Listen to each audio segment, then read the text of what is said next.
கடைசி கிராமத்தில் இருக்கக்கூடிய எந்த அரசியல் விழிப்புணர்வும் இல்லாத ஒரு மனிதனிடம் கூட போய், ஐயா பிஜேபின்னு ஒரு கட்சி இருக்கா ஐயா? ஆமாம். அதுக்கு என்னையா சின்னம்? தாமரை சின்னம்.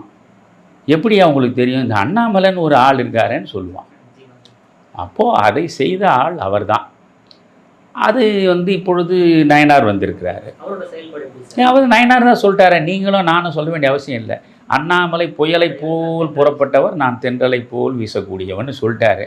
அதுக்கேற்ற மாதிரி தான் செயல் இருக்கும்.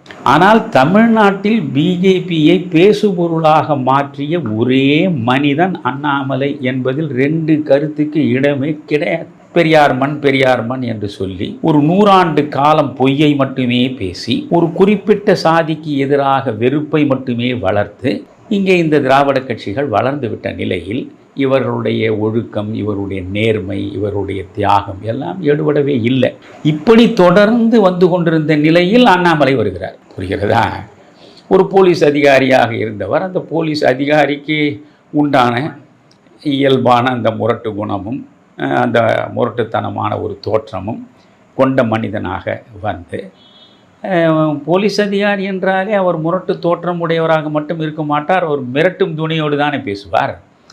அப்படியே பழகி வந்தவர் இல்லையா? அதனால் அவருக்கு இந்த திமுகவை எதிர்கொள்வதில் எந்த பிரச்சனையும் இல்லை, எந்த சிக்கலும் இல்லை. ஆனால் அவரிடம் உள்ள மிகப்பெரிய சிறப்பு என்னவென்றால், அவர் கமலாலயத்திற்குள்ளேயே சிறைப்பட்டிருக்கவில்லை. பொதுவாக இந்த தேசிய கட்சிகள் வளராமல் போனதற்கு முதல் காரணமே, நான் தொடக்கம் தொட்டு சொல்லுவேன், சத்தியமூர்த்தி பவனில் உட்கார்ந்து கொண்டே நீங்கள் நாற்காலியில் உட்கார்ந்தபடி அறிக்கைகளை தந்து கொண்டிருந்தால் எப்படியா கட்சி வளரும்? கடைசி கிராமத்து மனிதன் வரை நீங்கள் சென்று அவர்களிடம் இந்த கட்சியை கொண்டு போய் விதைப்பதற்கு உங்கள் வியர்வையை சிந்தி இருக்கிறீர்களா? நான் தொடர்ந்து இந்த விமர்சனங்களை வைப்பேன்.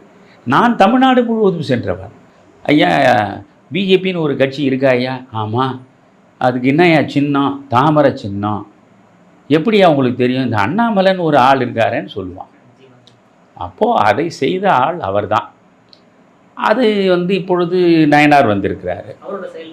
அவர் நயனார் தான் சொல்லிட்டாரு, நீங்களும் நானும் சொல்ல வேண்டிய அவசியம் இல்லை. அண்ணாமலை புயலை போல் புறப்பட்டவர், நான் தென்றலை போல் வீசக்கூடியவன்னு சொல்லிட்டாரு.